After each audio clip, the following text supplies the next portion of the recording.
komera bagumye abanga bo ku mutumba wacu, komera bene gihugu. Hanyuma aba bana mubona bava ku magara, ni ukuvuga umwe avuga ko yahora yiga ku itara ku magara mu mwaka w'8, undi mu ya 6. Rero aba bana tubafatiye ngaha ku Mugina bariko baja i Tanzania. Umuntu yaza kubategera ntiharahashika, kandi n'umunyeshuza yitwa Rusiyano.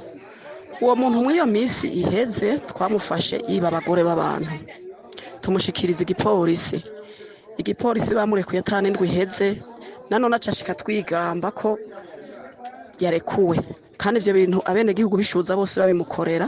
Yaciye arekuzwa n'uwundi muntu kanaka, uko twavyumvise amatwa dusumira. Nagize kuja mu gipolisi kubaza dosiye yiwe, mpura bamurekuye. Bene data, murabona ibi bintu birababaje. Twebwe tugiye mu nama batubwira yuko atamwana w'umunyeshuri arekuriwe kurenga imbibe. None murabona ku magari iyo hari mu Rumonge, abana bakaba bafatiwe ku mupaka. Abana turabafise bari mu ntoki zacu.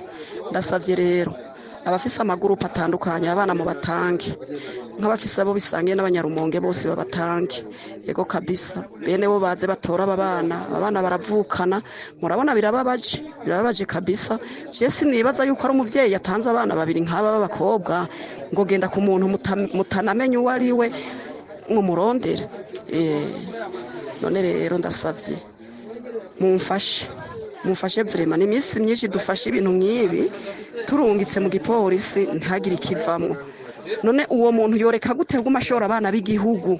Kuko abana bo nyene barivugira bati twebwe nimutureke tugende. N'abandi baramaze gutwarwa n'uwo muntu muri Tanzania, ni benshi ahora atwara. Ndasavye mw'iyi groupe muturondereze abanyarumonge ku magara batora aba bana. Mbere hakaba harimo nk'aba deseya bo mwoha utu dufoto deseya wacakorana nabo kw'iryo shure.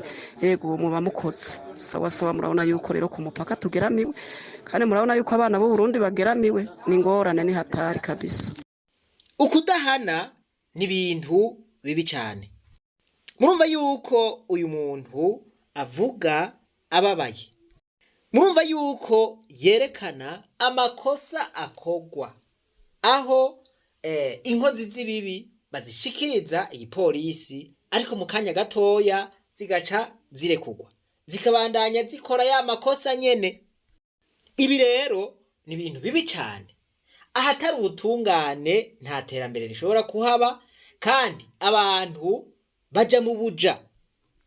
Nukuvuga ngo inkozi z'ikibi nizo usanga zifise inguvu.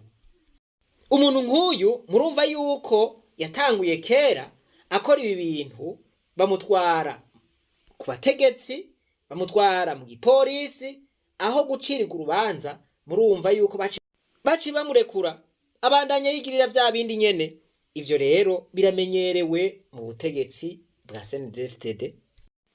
Na wa mukozi w'iperereza umwe yitwa Gerard Ndayisenga, umwe yagirizwa urupfu rw'umunywanyi wa CNL Matata Augustin. Vyaragaragaye neza yuko urupfu rwiwe yarugizemwo uruhara, niko guca babura ingene babigira, bamushira mu ibohero. Nta rubanza yigeze acirirwa, ariko baheruka kumurekura, ubu aridegemvya. Bivugwa nuko ari nawe yoba yaraturiye ibohero rya Gitega. Buriya nta kintu kibera ubusa. Iri fungurwa ry'umukozi w'iperereza kandi yagirizwa kwica abantu, ubwicanyi bukabije, Gerard Ndayisenga, nikindi kimenyetso, nikindi cemezo Evariste Ndayishimiye arongoye igihugu ahaye abarundi ko ari umubeshi, ko atawo mwizera, ko iyo avuze ibintu ataba ari vyo yiyumvira, ataba ari vyo yemera. Muribuka uyu Gerard Ndayisenga akigandagura mu biro vy'iperereza ujya munywanyi wa CNL Augustin Matata hari mu bihumbi 2021 muri Kigarama. Muribuka ko umukuru w'igihugu yagize n'icyo bivuze, ko aravuga yuko arico gituma inzego z'igihugu zaciye zifata uwo mukozi w'iperereza, yari n'umutegetsi mu iperereza, ngo zikamufunga. Ariko muribuka ko igihe cyose RP yagumye ikurikirana ifungwa ry'uwo munywanyi wa CNDD-FDD ariwe mukozi w'iperereza Gerard Ndayisenga, ntiyigeze afungwa vy'ukuri, yagiye mu ibohero rikuru rya Mpimba, ariko akarara y'ijoro rimwe agacamara amezi 6 yiryamiye hariya mu bitaro vy'umuhisi General Adolphe Nshimirimana mu Kamenge. Ibi rero bikwereka yuko Evariste Ndayishimiye ni vya bintu nyene agaragaza ko ari umubeshi. Yaravuze ko inzego z'igihugu zifunze umuntu, ariko uyu muntu ntiyigeze acigwa n'imanza. Nukuvuga ko kwabaye kumuhisha agashavu kumbure k'abantu. Ibi rero kandi bigaragaza yuko ba Evariste Ndayishimiye nibo baba bazi ko batumye ujya mukozi w'iperereza kwica bajya banywanyi. Kira noneho ntiyishe umunywanyi wa Senere Augustin Matata gusa, yarishe n'abandi banywanyi barenga 5 bo mu ntara ya Mwaro. Uyu nyene Gerard Ndayisenga uno munsi yidegemvye barekuye agataha muhira iwe yabanyi bari mu Bwoga Igitega, niwe yaturiye babanyororo bo mu ibohero rikuru rya Gitega barenga 360. Ibi turafise amakuru yuko yari yabitumwe na Evariste Ndayishimiye muri bijya bintu byabo byo gutanga ibimazi. Ibi rero ni ikintu gikomeye kikwereka ko Evariste Ndayishimiye iyo ari karavuga ibintu wenyene abazi ko ari karabesha, iyo ari karabwira abantu ngo ejo ni heza abazi ko ari kabatwara mu manga, iyo ari karabwira abantu ngo bagira batangure gucuruka ubutare ngo bavumbuye abazi ko ari karabesha. Ibi nibaza ko ntimwobirabira kuri Gerard Ndayisenga, ntimworaba ku butungane, kuko ubutungane ntibukora i Burundi, ntibubaho, bubohewe amaboko imugongo. Niba Evariste Ndayishimiye babikora, n'umugambwe CNDD-FDD ukora, uratuma abantu babo kwica hanyuma bakabarekura abo batumye igihe kigeze. Nivyo vyabaye rero kuri uwo munywanyi wa CNDD-FDD, umukozi w'iperereza Gerard Ndayisenga. Murambabarira, narabonye mu makomantere bamwe bavuga urumva ngo tushobora kuvugisha iradiyo ngo yaciwe mu gihugu, ngo iradiyo y'abanzi b'igihugu. Bo umuntu wese yobivuga n'uburenganzira bwiwe. Mugabo gabene data, ukudahana ni ibintu bibi cyane nakaranda, kandi ahari ukudahana nta terambere ripfa ryarahabaye. Kuko ubu urashobora kwivugira ivyo ugomba. Mwumvise ingene uyu muntu ariko aratabariza aba bana, yabivuganya agahinda avuga ati ntivyumvikana ukuntu twebwe nyene twatwaye uwo muntu ku gipolisi hanyuma tukaza tubona haciye iminsi mikeya yarekuwe. Uyu muntu bagize agafenti bavuga ngo bamushitse mwibohero, ariko murumva yuko vy'ukuri atarapfunzwe. None ubu bamurekuye aridegemvye, kumbure agomba asubire mu kazi.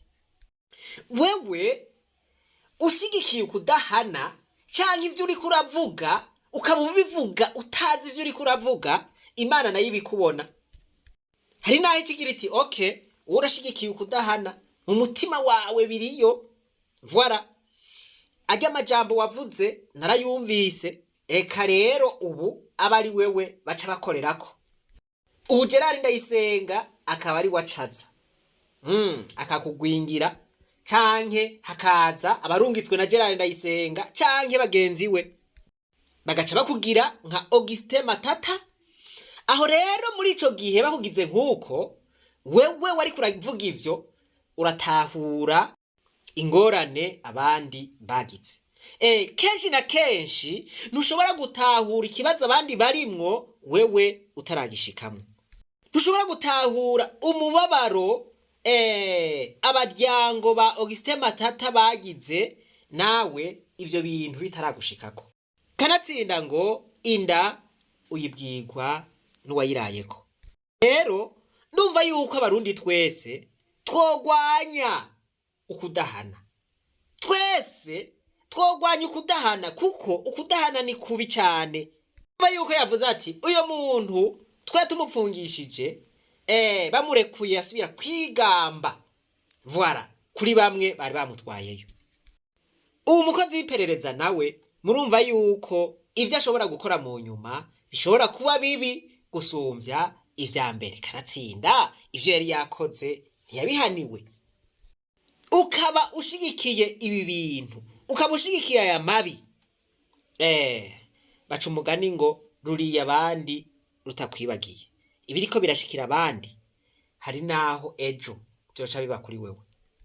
Imana iturinde akarenganyo kose. Reka twibananize gwa rugendo rwacu maze tugaruze umunezero Satani yatunyaze. umuntu atarashika mu ishuri ry'abarundi bose turamuhaye kaze.